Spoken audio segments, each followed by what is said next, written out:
this one. So the three instructors, Madhu Belur, Devasuttam Pal, and myself. Okay, and this course is about mathematical aspects of control theory. Control theory is essentially study of dynamical systems, of course, not just that, but something more than that, because you want, okay, so just study of dynamical systems would be called systems theory, and control theory, you want to have this additional freedom so that you can make the system behave the way you would like it to behave. Okay. Now, what exactly are dynamical systems? Well, one could think of dynamical system as a three-tuple, T, W, and B, where this T is what I would call an indexing set.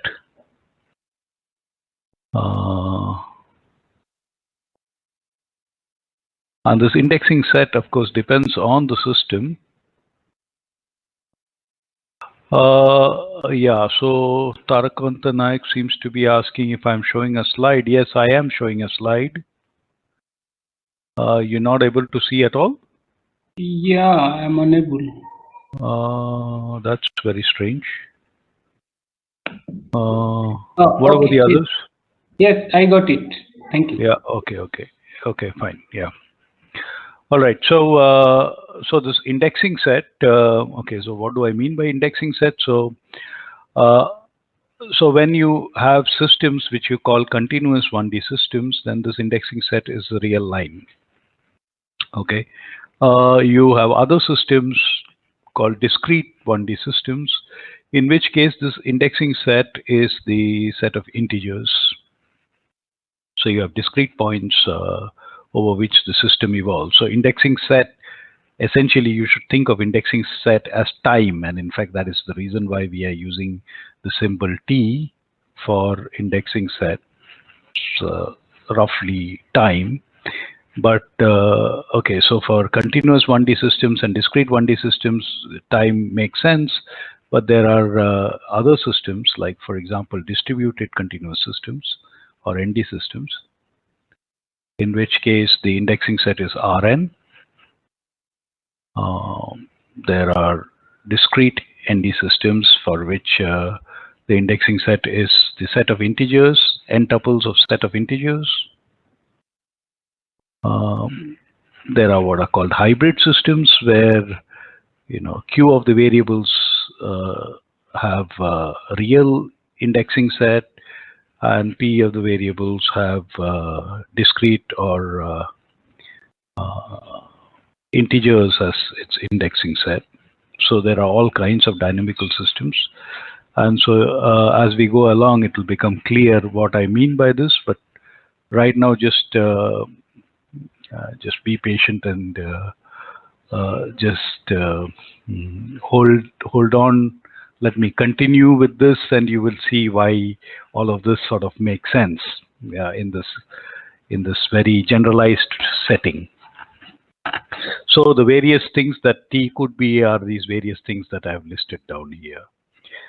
Now this W, the second component of the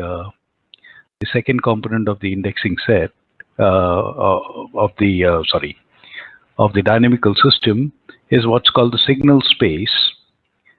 And the signal space could be real numbers when the variables are real valued. So like for example, voltages, currents, these the voltage could be any real number, current could be any real number. So the signal space in that particular situation is a set of reals.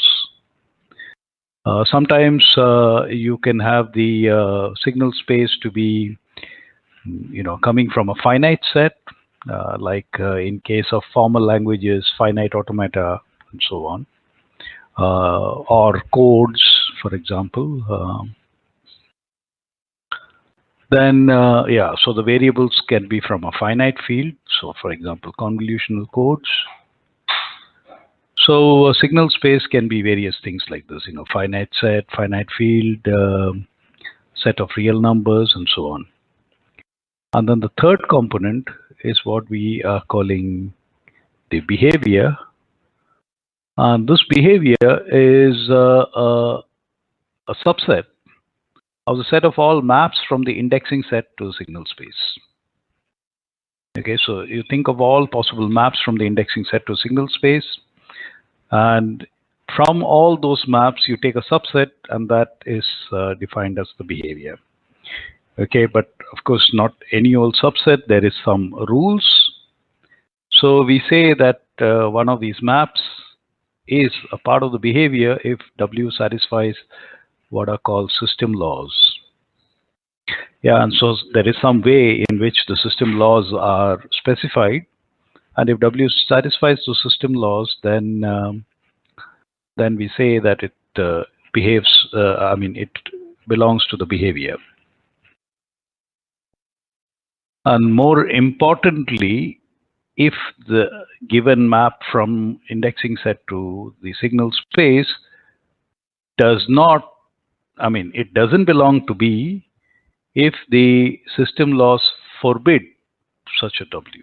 Yeah, so actually system laws, more than inclusion, it is more a matter of forbidding some elements from belonging to the system. Okay.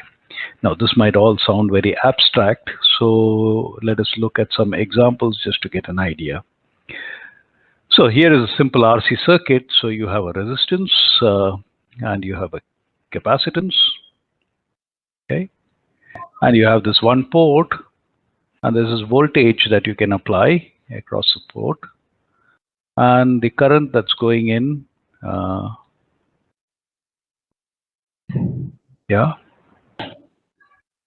Now the indexing set in this case is a set of real numbers.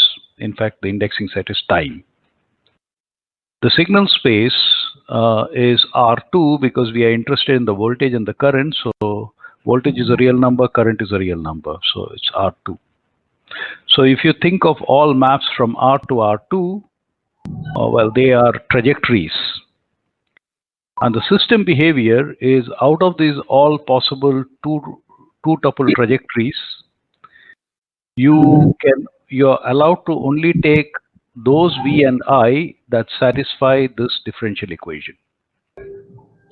So this differential equation is the system law. Okay? Is that okay? Yeah. All right. So I hope with this example you've got some idea about what I mean by indexing set, signal space, and system behavior. All right. Now let's look at some other examples. So a planet revolving around the sun. So if you think of a planet revolving around the sun, the indexing set is again R, yeah, because time. Signal space now is R3, so a three-dimensional position of planet that you are bothered about. And the system behavior is all trajectories that would satisfy Kepler's laws. Yeah. So of course, if they satisfy Kepler's laws, then the trajectory will turn out to be some ellipses. So essentially, it's all possible ellipses in R3. So maps from R to R3, which map to ellipses. That is the behavior. Okay. Now this is another example of a dynamical system. Of course, both these examples, we had the index set to be R, the set of real numbers, and so you have time evolving systems. But you can also have systems where this indexing set is not R. So one example is this one, Maxwell's equations. Here the indexing set is R4. That means the three space dimensions and time. Okay.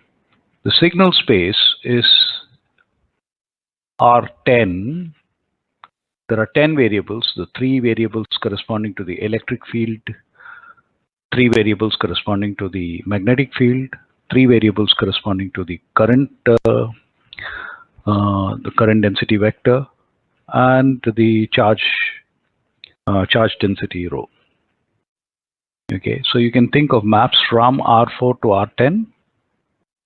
Yeah, and the system behavior are all those 10 tuples that satisfy Maxwell's equations, and these are the Maxwell's equations. Yeah. It doesn't really matter if you so I find someone saying that there's no voice, but Professor Gupta, I'm afraid you have not really joined the session. When you came in, probably you were asked, there was some icon which popped up which asked you to choose. Okay, for a second, perhaps I can put up this other slide. Yeah, you probably got a question which looked like this kind of choice. And I don't think you made the choice because from what I can see, you are not in the listening mode. So can you please go back and do that? Harish, if there is no voice, then perhaps Professor Gupta was not able to hear this instruction either. Okay, so at least he can see. Yeah, that is true. How silly of me. But perhaps he can try and see this. Should we write this in the chat box, perhaps? Yeah. Devu, if you can do that. Yeah, I'm trying to do that. Yeah. Okay.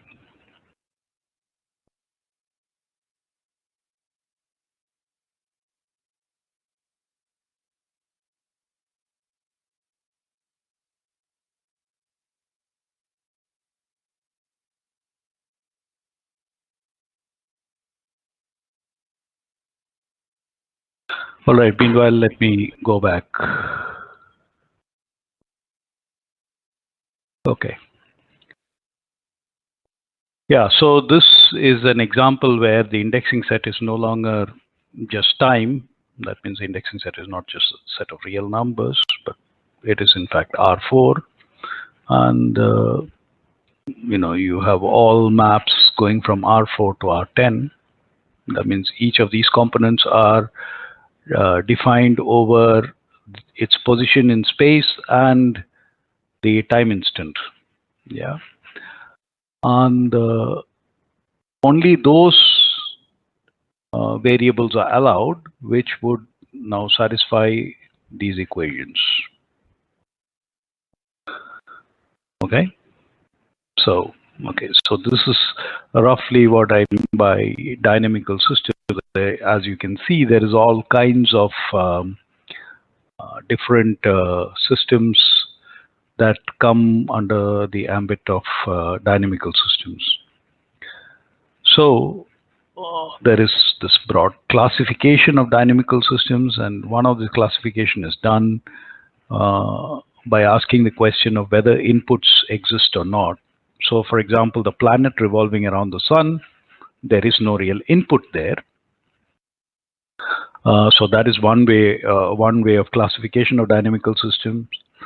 Another way of classification is by using this concept called linearity.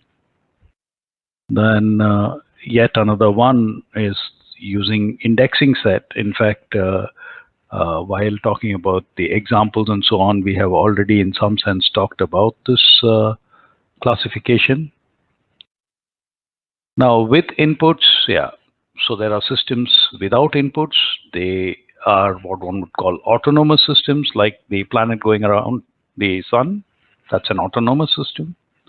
And there are other systems like, the voltage current example, the example of a circuit, which has an input.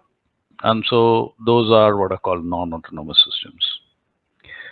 Now, linearity, well, linear systems, roughly speaking, are those that involve a linear map. Yeah, now what exactly we mean by a linear map and so on are things that we would touch upon during this course, but Linear systems are essentially something involving linear maps. And nonlinear systems, well, it's a negative definition. Whatever is not linear is nonlinear. Okay, as far as indexing set is concerned, well, we have discrete systems. And discrete systems are the ones where the indexing set is either the set of integers or the set of natural numbers. And so if you go into more details about discrete systems, they are essentially systems that satisfy what are called difference equations. Continuous systems, on the other hand, are things that would have, let's say, the set of real numbers as the indexing set. And so typically the dynamical systems, which are continuous systems, they evolve according to differential equations. Okay, there is yet another classification, which is the classification involving invariance. Now, what do we mean by invariance? Well, what we mean by that is, so we would be looking at linear systems. Okay, so it involves a linear map, and if the indexing set, linear systems which are discrete, so the indexing set is either the set of integers or the set of natural numbers, so difference equations. And then you have what are called shift invariant systems. What that means is, if you look at what the system is like at some time instant, so so this is a discrete system, so you are just looking at time instances, discrete time instances. So let's say 0, 1, 2, 3. So if you observe the system from here, that would exactly be the same as observing the system from here, or some future date or earlier time, something like that. Okay, so a shift invariant system will not change depending on where you observe it from. And shift variant system is a system where, depending on the point from where you observe, the system looks different. Yeah. So this shift variant essentially happens when you have discrete systems. If you had continuous systems, then those are what are called time invariant or time varying systems. So time invariant essentially means that if you shift the observing point to some other point in time, nothing really changes as far as the system is concerned. Yeah, the same kind of trajectories are still solutions. On the other hand, time varying system is something where the what you consider to be the origin really matters a lot. Okay, so that's what. So that is the session, time invariant and time varying systems. All right. So all of this was just very broad speaking about dynamical systems. So maybe we can go into a bit more details about some of these things. So suppose we look at this particular, so earlier we were talking about classification, and there were all these various kinds of classification. And so here we are now looking at autonomous, discrete, 1D dynamical system. So what we mean by that is, because it's a discrete dynamical system, the indexing set is either the set of integers or the set of natural numbers. Yeah, and this particular system is defined by P difference equations in P variables. Okay. The simplest situation would be one difference equation in one variable, say W.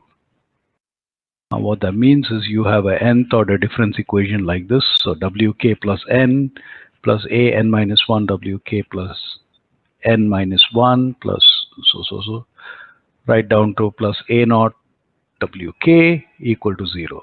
I'm sure you've seen equations like this, for example, in signal processing. Yeah, but importantly, there is only one variable W. Okay, and that is why it's an autonomous system. Okay, if you have this nth order difference equation,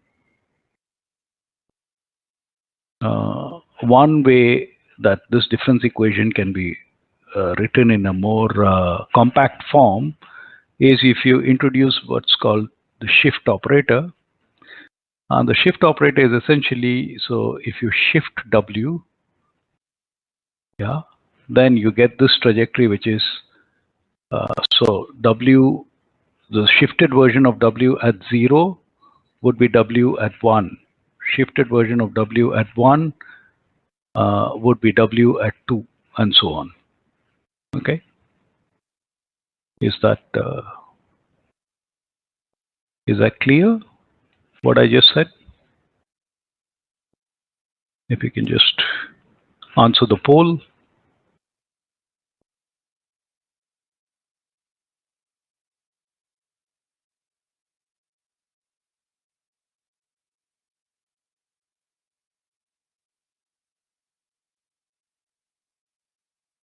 All right. Okay. So this shift operator is essentially something that shifts W, and then this difference equation can be rewritten in this form. So if you think of one shift as Wk plus 1, two shifts at Wk plus 2, and so on, then you can write this difference equation in this form, which is essentially a polynomial in sigma acting on W equal to 0. Okay.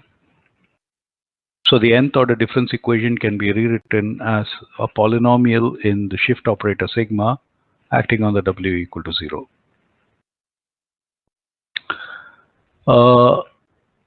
That was the nth order difference equation. The simplest case would be if you had first order difference equation.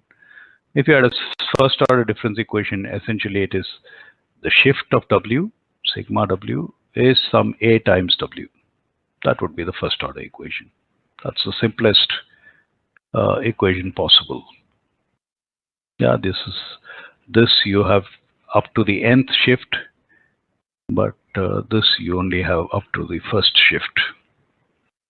Now, the important thing is that when you have a system of which is given by nth order difference equation, it can be converted into a first order difference equation in a certain way, and that is this W is utilized to make a vector X such that sigma X,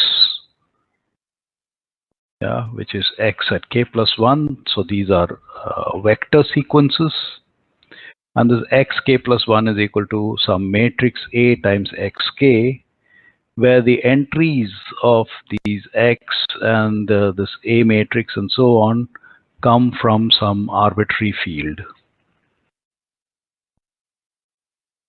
Okay. Is the concept of field clear to all of you?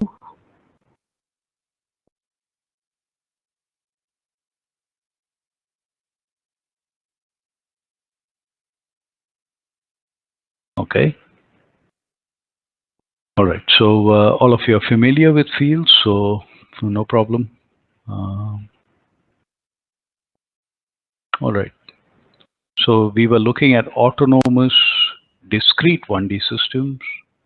Now instead of discrete, if you look at autonomous continuous 1D systems, so these are dynamical systems where the indexing set is the set of real numbers, and these such systems are really defined by P differential equations in P variables. Yeah, of course, the simplest case would be one differential equation in one variable. Again, let's call it W, in which case this is how it would look, the differential equation. Okay. And now if we use, the differential operator, if you substitute by this S, that means S of W, one thinks of that as the derivative of W. then one could think of s squared of w to be the second derivative of w, s cubed of w to be the third derivative of w, and so on. And so this differential equation, nth order differential equation, one could think of as some polynomial in s acting on w equal to 0. So that's the nth order differential equation, which rewritten in this. So instead of writing all these differentials, we just simplify it by using this notation where S really stands for the differential operator d dt. Okay. Now the simplest differential equation would be a first order differential equation where dw dt is equal to some a times w. If you have an nth order differential equation, it is possible to convert that nth order differential equation into a first order differential equation by vector x, so an n tuple x, and so the derivative of the n tuple is equal to some matrix A times the n tuple x. Yeah, here the entries of A and x are all real numbers. Okay. So the higher order differential equation can be converted into a first order differential equation. Yeah, and of course the reason why we convert these higher order differential or difference equation into first order differential or difference equation is because as far as computation is concerned, for example, that makes things very simple. All right. Now we go back to discrete systems. So that means the indexing set is the set of integers, or maybe the counting numbers. But we are looking at discrete systems with inputs. Now, earlier, when you are looking at discrete systems without inputs, you had p difference equations in p variables. With inputs essentially means you're looking at systems defined by p difference equations in p plus m variables. And so there are these extra m variables, and these extra m variables are really what become the inputs. Yeah, there's this freedom of m variables. Okay, special case. So this is sort of the simplest case. One difference equation in two variables, say y and u. And so this one difference equation, this looks horrible, but it can be written in this way. So y k plus n plus a n minus 1 y k plus n minus 1 plus plus plus y1 y k plus 1 plus a naught y k is equal to, now there is u shifted r times multiplying br plus u shifted r minus 1 times multiplying br minus 1, and so on, right down to b1 u k plus 1 plus b naught u k, and where the biggest shift in u, that is r, is smaller than the biggest shift in y. Okay. And earlier we had introduced this sort of more compact way of writing this difference equation by using the shift operator. And so here again you can, so you could, so let me just go back. So you could rewrite this and it would become sigma n plus a n minus 1 sigma n minus 1 and so on. I hope you get the idea. Acting on y equal to, and now you have sigma r plus something dot dot dot acting on u. Okay. So that's how the you can compactly write down that difference equation. Now, the simplest case, of course, again, is the first order equation, which looks something like this. The first shift in y is equal to something in y plus something in u, something times u, something times y plus something times u. U's first shift is not allowed because earlier we said that the largest shift in u must be smaller than the largest shift in y. So if y is being shifted only once, u will not be shifted. Yeah, so that's the first order difference equation.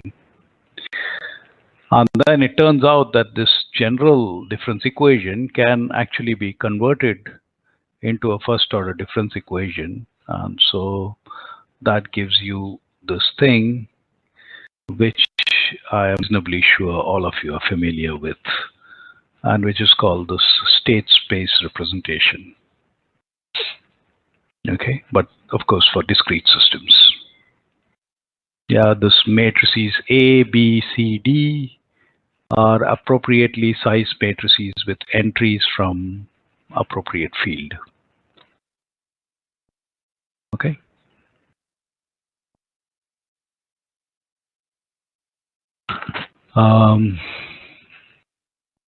Now you have the inputs. Yeah. So we set P difference equations in P plus M variables. If M was equal to 1, that means there's only one input. So M is 1. And P was also 1. So P is equal to M equal to 1. Then there's only one input and one output. And so we have a single input, single output system.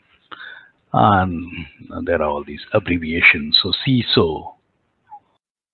And if P was 1, but M was greater than 1, then you have a multi-input, single output, MISO. P greater than 1, M equal to 1, then single input, multi-output, so CMO. And the most general one, P greater than 1, M greater than 1, multi-input, multi-output, MIMO.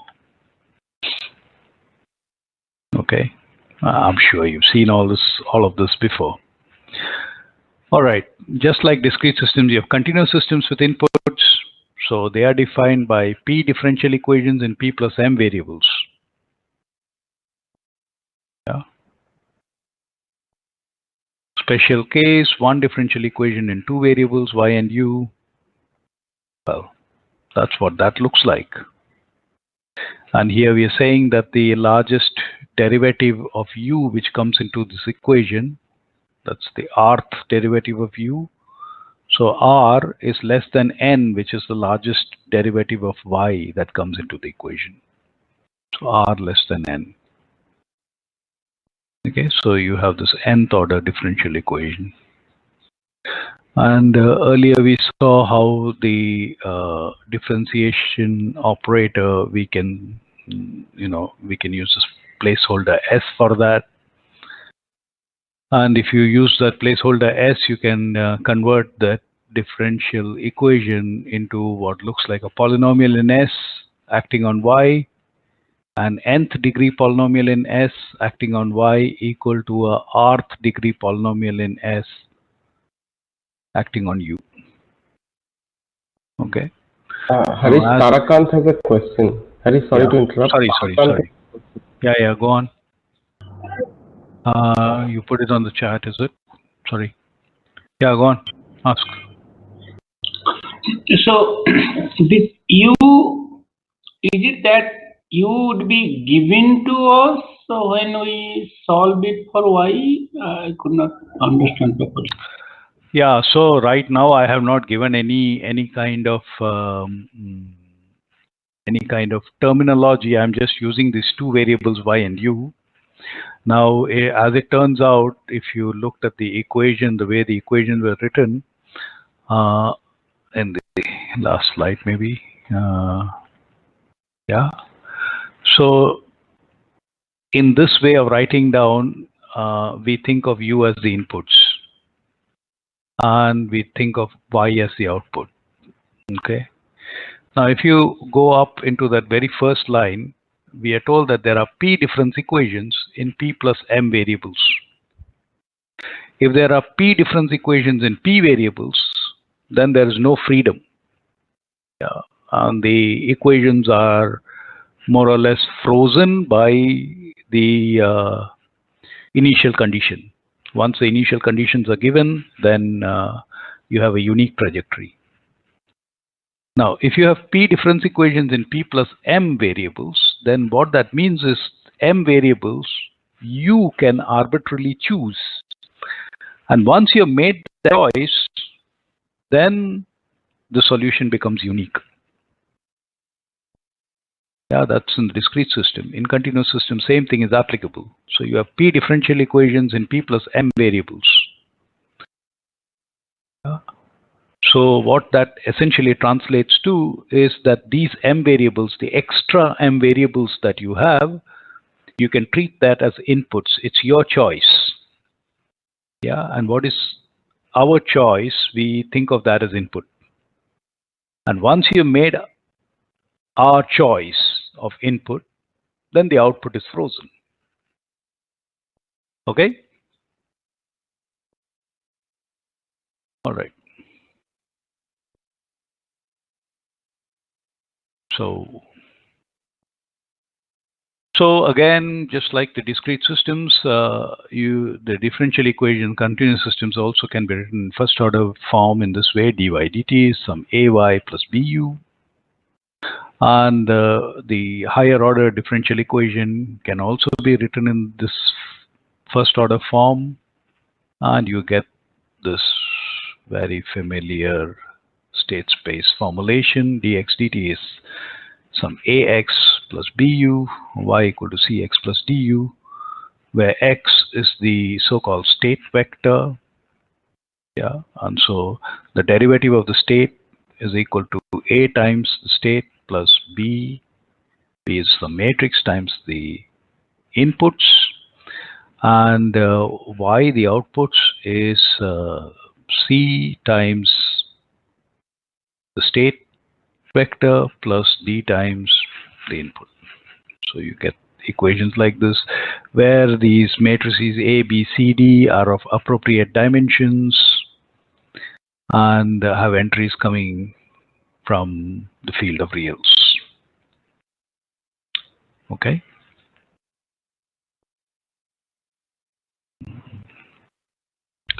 Are we fine so far?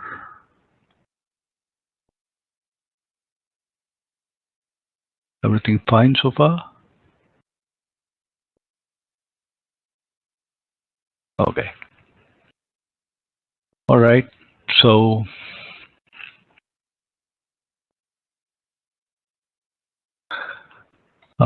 next.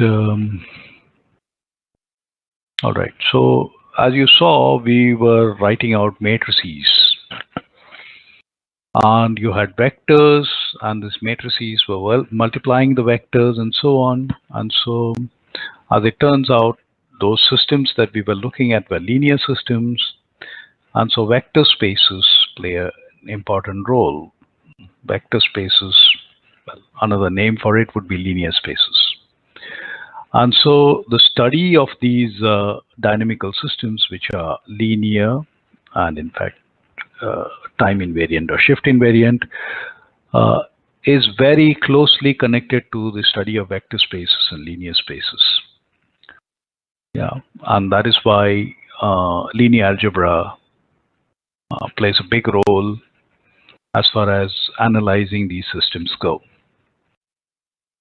Yeah, and so now we go into looking at vector spaces. So what exactly is a vector space? A vector space VF. Okay, V subscript F I have written. And the reason why I have written V subscript F is because this vector space is defined over a field F. Okay, and the way it is defined, there are some properties. I have not shown them now. And What those properties are, first of all, there's an underlying field, F, which is what one calls the set of scalars. Yeah. So it is very crucial that you understand what this field means. And as you already told me some time back, all of you know what a field is. So then we need not bother going into defining what a field is. So there is an underlying field. For any given vector space, there is an underlying field. And then, there's a collection of objects. Yeah, there's this collection VF of objects that we call vectors. So underlying field we call scalars, and a collection of objects that we call vectors. And then there is a binary operation defined on these objects which are called vectors. That means you will take two of these vectors, yeah, and this operation, once you've taken two of these vectors, this operation would end up giving you another vector. And this operation is what one calls vector addition. Okay. Of course, this vector addition has some properties which we will define, but importantly, vector space is there's an underlying field, a collection of objects called vectors, a binary operation called vector addition, and there's a fourth thing, which is another operation which involves an element from the field, which we have been calling scalar, and an object which we have been calling vector. So you take the scalar and the vector together, and that should end up giving you another vector. And this operation, which I'm denoting now with the circle or dot really, is called scalar multiplication. And now this vector addition and scalar multiplication, both these operations satisfy certain properties. Yeah. Now when all of this is put together, what you have got is a vector space or a linear space. Okay. Now vector addition, there are these additional properties that must be satisfied by this binary operation. So this binary operation essentially is a map going from VF cross VF. That means two vectors you take at a time, and this binary operation of vector sum would give you a third vector, which is the sum of the two vectors you picked. Okay. Now the first property is what's called closure. That means when you take a vector x and a vector y, then this x plus y must also be a vector. That means it must also be an object in this collection VF. Okay, so closure is the first property.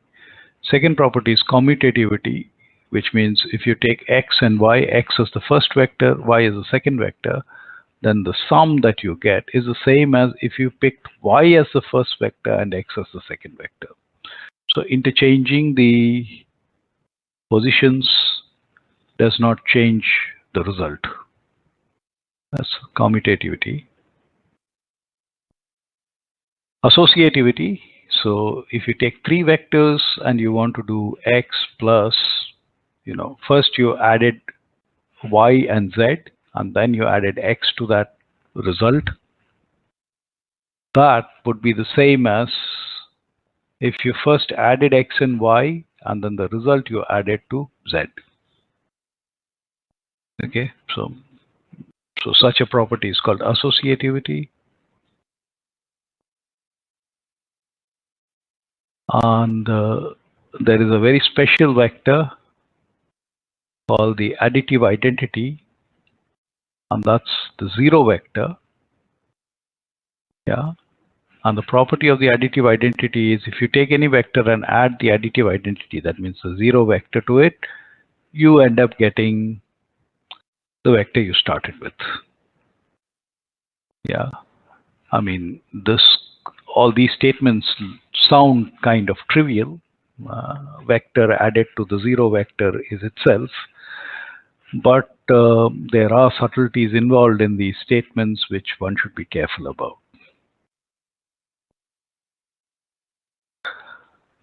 Then there is something called the additive inverse. So given a vector, there is another vector which is the additive inverse of the given vector, such that when you add the second vector to the first vector, the result you get is the 0 vector.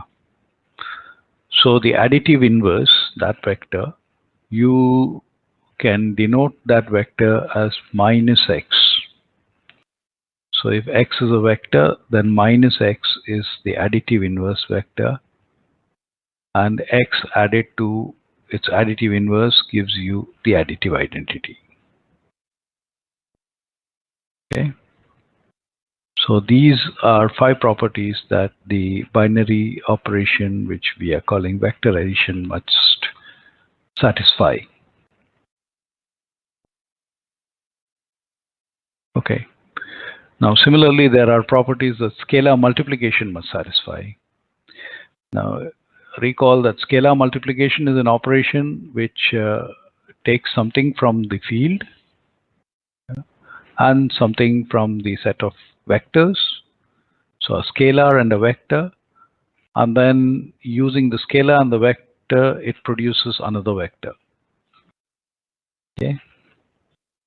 So this operation, the scalar multiplication, is such that it is distributive over vectors. Now what we mean by that is, if you take a scalar and you're going to do scalar multiplication of scalar to a vector which is the sum of 2 vectors x and y, that is the same as you do scalar multiplication to the first vector x, yeah, and you do scalar multiplication independently of the second vector y, and then the resulting 2 vectors you add up using vector addition. Okay. Now the answer that you would get by doing this set of operations in this sequence is the same as the answer you would get if you evaluate the answer using this set of operations. Okay, now such a situation is called distributive over vectors. Yeah, so scalar, okay, we would say that the scalar addition is distributive over the vectors. Now scalar multiplication, not addition. So similarly, scalar multiplication is distributive over the scalars. So what that means is, if you take the sum of 2 scalars and then you multiply it to a vector, that is the same as take each of these scalars and multiply it to the vector and then add the 2 resulting vectors. Yeah, now it does not matter whether you do the operation in this way or in this way, the answer is the same. So that's this distributive over scalars. And it's associative, which means if you decide to multiply 2 scalars and then multiply it to a vector, that would be the same as if you multiply 1 scalar to the vector which is obtained as a scalar multiplication of one of the other scalar. Okay, now that's the associativity property.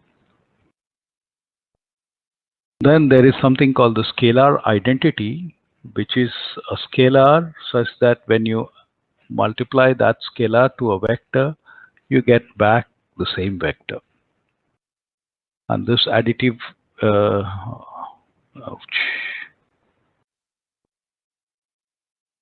this is not correct. It's a multiplicative identity. Yeah, so this multiplicative identity 1 is a scalar, and x is any vector. Yeah. All right. Examples of vector spaces. Well, the most simplest example is if you take a set of n tuples with entries from the field F. They form a vector space. Yeah, so X is a vector which is alpha 1, alpha 2 up to alpha n. Each of these alphas belong to the field F.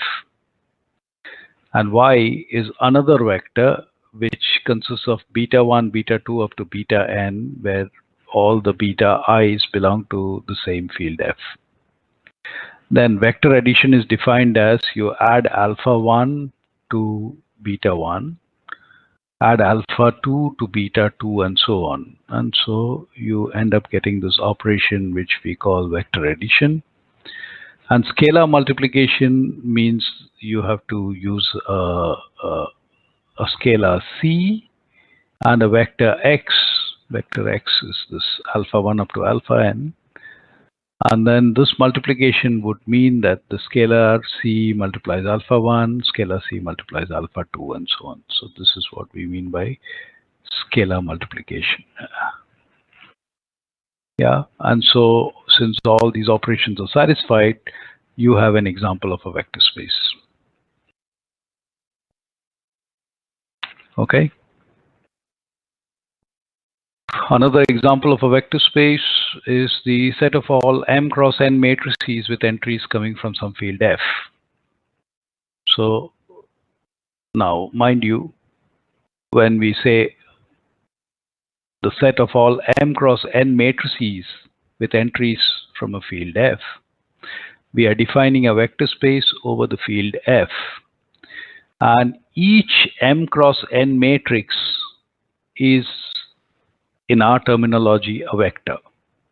So the vector X is this m cross n matrix, this one, with entries alpha 1 1, alpha 1 2, alpha 1 n, alpha 2 1, and so on. So the whole matrix is the vector X. Okay. Similarly, beta, this matrix, is the vector Y. And so if you have the sum of the vector X and the vector Y, the way the sum is obtained is you add alpha 1 1 to beta 1 1, alpha 1 2 to beta 1 2, and so on. So position by position addition of the corresponding numbers, and that defines the vector addition. And scalar multiplication is you have a scalar and you multiply every entry of this vector X with that scalar. So with these definitions, the set of all m cross n matrices form a vector space. Okay. Now, here is an example which is slightly different.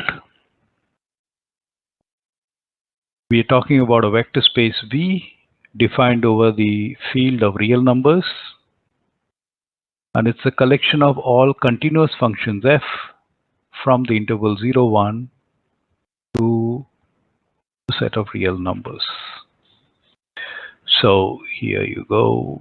Let me take this axis, so 0, and let this be 1. And so if you have a function which has a graph that looks like that, this graph, which is a map from the interval 0 1 to the set of real numbers, this one is a vector which I call F1. Okay. Now, I can think of another graph, say like that. This graph is another map from 0 1 to R.